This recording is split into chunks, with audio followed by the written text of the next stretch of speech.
Equation के लिए हम लोगों को इंटीग्रेटेड रेट इक्वेशन निकालनी हो तो ध्यान से समझ लेते हैं। प्राइमरीली हमें क्या करना है, हम लोग जानते हैं कि अगर हमें रेट ऑफ रिएक्शन कैलकुलेट करना है तो इसके लिए दो एक्सप्रेशन होता है। पहला, रेट डायरेक्टली प्रोपोर्शनल होता है माइनस या इक्वल होता है minus D R upon D T के। इसका मतलब जो रिएक्टेंट है आर, उसकी कंसंट्रेशन का change upon change in time.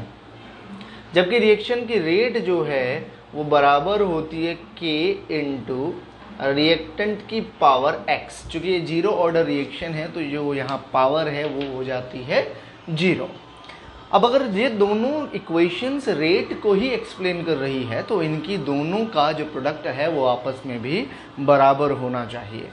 अगर मैं इन दोनों को बराबर रख दूं तो यहाँ से मेरे पास आ जाता है minus D R upon D T, जो कि बराबर होता है के आर की पावर जीरो के। बात समझ में आती है। अब इस हिसाब से चूंकि किसी की पावर का जीरो होना उसे वन बना देता है, वन के इक्वल कर देता है, तो मैं यहाँ आर नोट को वन के बराबर रख सकता हूँ। तो इससे मेरे पास मिल जाएगा माइनस डी आर, ठीक है, मैं साइड में लिख देता हूँ, माइनस डी आर, ठीक है, upon D T and it should be equals to K into one. बात समझ में। अब डी टी को अगर मैं ऊपर मूव कर देता हूं तो माइनस डी आर बराबर आ जाता है के इंटू डी टी के। अब ध्यान रखिएगा, डी रिप्रेजेंट कर रहा है कि यहाँ पर जो चेंज है टाइम का या रिएक्टेंट की कंसंट्रेशन का वो बहुत छोटा है। तो अगर मैं पूरी रिएक्शन के लिए इसे कैलकुलेट करना चाहूँ तो मैं इसका इंटीग्रेशन कैलकुलेट कर सकता हूँ। डी आर का जो इंटीग्रेशन है वो माइनस आर के बराबर आता है और के डी टी का इंटीग्रेशन जो है वो के टी के बराबर आता। लेकिन इंटीग्रेशन के बाद आपको एक इंटीग्रेशन कांस्टेंट आई भी ऐड करना पड़ता है। अब इस सिचुएशन में हमारे पास इक्वेशन बन जाती है minus R equals to K T plus आई। जब तक इस इक्वेशन में आई की वैल्यू आपको नहीं मिल जाती तब तक आप इस रिएक्शन के प्रॉपर प्रोडक्ट को कैलकुलेट नहीं कर पाएंगे। तो मान लीजिए ये रिएक्शन कभी तो शुरू हुई होगी, जब शुरू हुई होगी उस टाइम उसका टाइम जो था वो जीरो रहा होगा। जीरो का मतलब है रिएक्शन शुरू होने से पहले, यानी कि अभी आपने रिएक्टेंट लिया है तो उस टाइम जीरो है, यानी कि इनिशियल टाइम है। उस टाइम जो टोटल कंसंट्रेशन है रिएक्टेंट की वो क्या रही होगी, इनिशियल कंसंट्रेशन, जिसे हम आर नोट से रिप्रेजेंट करते हैं। तो if time equals to zero then R should be equal to R naught. अब ये वैल्यू आप फर्स्ट इक्वेशन में अगर रख दे तो आर की जगह मैं रख देता हूँ माइनस आर नॉट, के इंटू टाइम की जगह मैं जीरो रख देता हूँ और आई आ जाता है, जीरो हो जाएगा।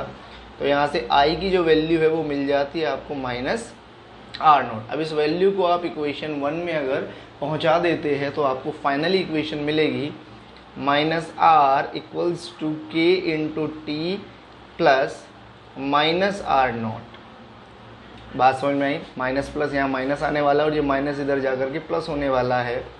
तो it turns to R naught equals to K T, sorry R naught minus R equals to K T. अब चूंकि मैं के कैलकुलेट करना चाहता हूँ तो मैं टी को यहाँ अपॉन में भेज सकता हूँ और ऐसा करने से आपको जो रेट कांस्टेंट मिलेगा के वो बराबर होगा R naught minus R upon T के। So that is the rate constant and integrated rate equation for zero order reaction.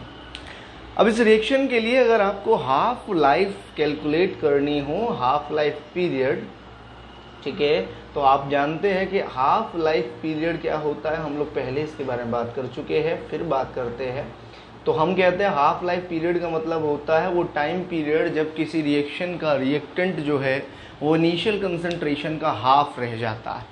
Half का मतलब है कि मान लीजिए किसी रिएक्शन का जो रेट है, ठीक है, या कोई रिएक्शन जो है उसका इनिशियल रिएक्टेंट जो है वो 50 ग्राम था और मान लीजिए 30 मिनट के अंदर वो 50 ग्राम जो है यानी कि इनिशियल यानी कि आर नोट जो था वो मान लीजिए 50 ग्राम है और टाइम इक्वल्स टू 30 मिनट पे ये जो है आपका चेंज हो जाता है 25 ग्राम पे, यानी कि आर नोट बाई 2 हो जाता है। तो इस टाइम पीरियड को हम लोग टी हाफ यानी कि हाफ लाइफ पीरियड बोलते हैं। यानी कि वो टाइम पीरियड जब किसी रिएक्टेंट का इनिशियल कंसंट्रेशन जो है वो आधा रह जाता है, उसे हम लोग हाफ लाइफ बोलते हैं। तो हाफ लाइफ में दो चीज़ें हमें समझ में आ गई कि आप हाफ लाइफ में जो टाइम होता है वो टी हाफ से रिप्रेजेंट होता है, और जो आपकी कंसंट्रेशन हो जाती है वो इनिशियल कंसंट्रेशन का आधा रह जाता। अगर इन दोनों वैल्यू को हम लोग इंटीग्रेटेड इक्वेशन में प्रॉपरली लिखते हैं तो ये आपको मिलेगा k equals to R naught, तो आर नोट ही रहने वाला है, लेकिन r की जगह आप आर नोट बाई 2 रख सकते हैं and divided by T half. T half को ऊपर और k को अगर मैं नीचे ले आऊँ तो टी हाफ जो है आपको मिल जाता है R naught minus R naught by 2, ठीक है, अपॉन के। हमें पता है आर नोट में से अगर आर नोट बाई 2 आप माइनस करेंगे तो आर नोट बाई 2 ही बचेगा, एक में से आधा घटाओगे तो आधा ही बचेगा। तो यहाँ से टी हाफ की जो आपको वैल्यू मिलती है वो मिलती है आर नोट बाई 2 इंटू के। तो फाइनली किसी रिएक्शन का, अगर कोई रिएक्शन आपके पास जीरो ऑर्डर है और उसके लिए आपको उसका हाफ लाइफ पीरियड कैलकुलेट करना हो तो ध्यान रखिएगा इनिशियल कंसंट्रेशन को डिवाइड कर देना है रेट कांस्टेंट के 2 टाइम्स वैल्यू से। बात समझ में आई?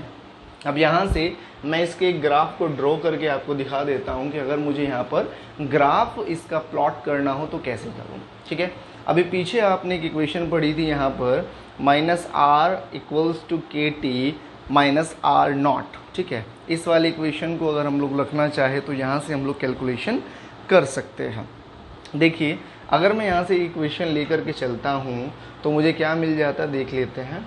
मुझे यहाँ मिलता था भाई minus R equals to K T minus R not, ये इक्वेशन आपको मिल रही थी।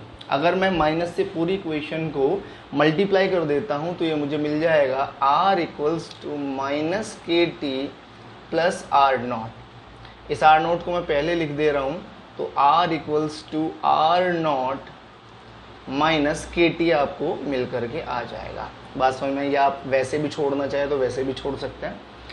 आप लोगों ने स्ट्रेट लाइन इक्वेशन पढ़ी होगी जिसे हम लोग y equals to M X plus C से डिनोट करते हैं। ठीक है, तो यहाँ से आप देखिए y प्लेन पे मुझे क्या मिल जा रहा है r, x प्लेन पे मुझे मिल जा रहा है टाइम, और m जो है जिसे आप स्लोप बोलते हैं वो मिल जा रहा है माइनस के, और इंटरसेप्ट जो है वो मिल जा रहा है आर नॉट। तो यहाँ से अगर एक ग्राफ आप प्लॉट करने जाए जिसमें x प्लेन जो आप ले रहे हैं उस x प्लेन पे हम लोग लेने वाले हैं टाइम को, और y प्लेन जो लेने वाला है उस पर हम लोग लेने वाले हैं कंसंट्रेशन r को। तो यहाँ से आपको स्लोप कैसा मिल रहा है माइनस, नेगेटिव। तो आपको एक घटता हुआ ग्राफ डिक्रीजिंग स्ट्रेट लाइन मिलता है जिसका स्लोप जो है, ठीक है, वो स्लोप आपको मिल जाता है माइनस के, और जिसका इंटरसेप्ट आपको मिल जाता है आर नॉट। बात समझ में आई? तो इस तरीके से आपको जीरो ऑर्डर रिएक्शन का एक ग्राफ जो है वो मिल जाएगा। आई होप आप अच्छे से समझ गए होंगे। Thank you so much.